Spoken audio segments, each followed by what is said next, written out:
Alright guys, welcome back. At ngayon ay bigyan ko ng follow-up video yung pag-withdraw ko kanina, no? So yung kanina kung napanood mo yung part 5 na ating tutorial ay withdraw ko yung 200 Dogecoin. At dinala ko siya sa aking Dogecoin wallet address. So yung natirang 200, kinonvert ko siya sa mining power. Okay, so pakita ko sa inyo yung history niya. Ayan.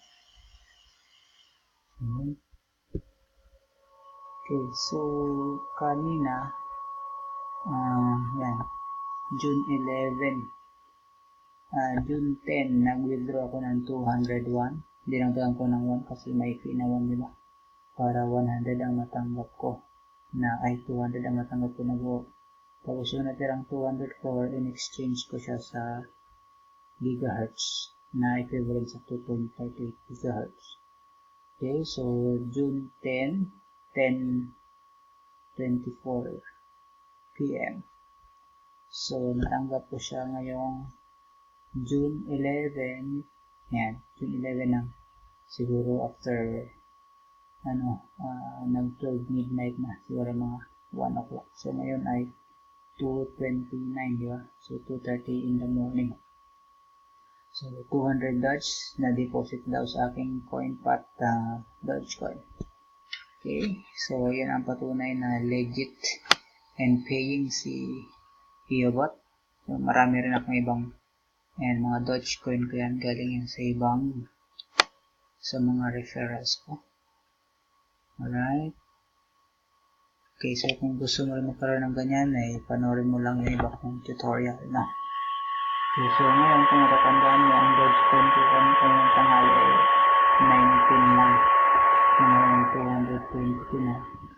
Kasi yung 200 nasa galing kay Eobot, tapos yung iba, yung mga 25% na galing sa aking mga referral. 25%.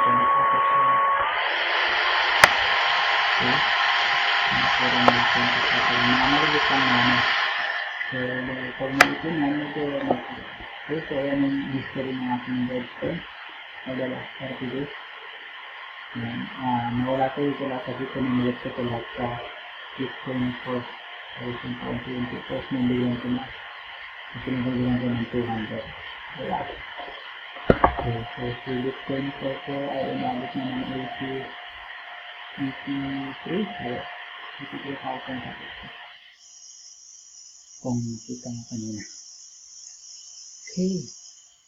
Yan, 83,000. So ito ay pwede mo siya ma-withdraw papunta sa yung Coins.ph. So ito, si Dogecoin, i-convert din siya ngayon to Bitcoin Core. Tapos, madadagal siya dito. So ito na yung i-withdrawin ko papunta kay Coins.ph. Diba? Ganun lang kasimple guys. Kung ano yung i-withdraw mo, i-convert mo lang sa Bitcoin para ma-withdraw mo papunta kay Coins.ph. Okay, so ngayon meron akong 0.6 ulit na Doge. Okay. At magsisimula tayo ulit mag-ipon. Okay. Right, so hanggang dyan lang muna guys. Medyo malalim na ang gabi. Kailangan natin magpahinga. Matulog din tayo kung mag-time. Right, bye. See you again and thank you for checking out of today's episode of my channel.